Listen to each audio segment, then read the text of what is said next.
A recent survey conducted by a leading health magazine reports that about 60% of people suffering from vaginal yeast infection are not able to diagnose the infection in its early days. This statistic is enough to tell you early diagnosis of vaginal yeast infection is important for effective treatment of this disorder.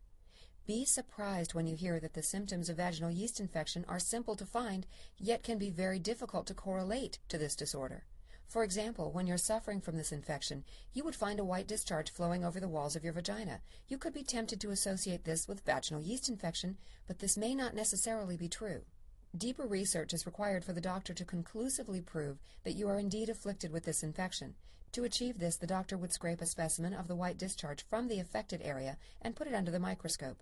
A rigorous and expensive analysis is carried out on the specimen to find out any possibility of yeast infection in the vaginal area. This is possibly the easiest and fastest way of identifying if a person is suffering from vaginal yeast infection. Any method other than this can only suggest the possibility of this infection, but may not be good enough to prove conclusively that the person is suffering from this disorder. Bottom line, if you are experiencing a white discharge from the walls of your vagina, it is time for you to rush to your doctor. This is probably the only way you can confirm if you are infected with vaginal yeast infection.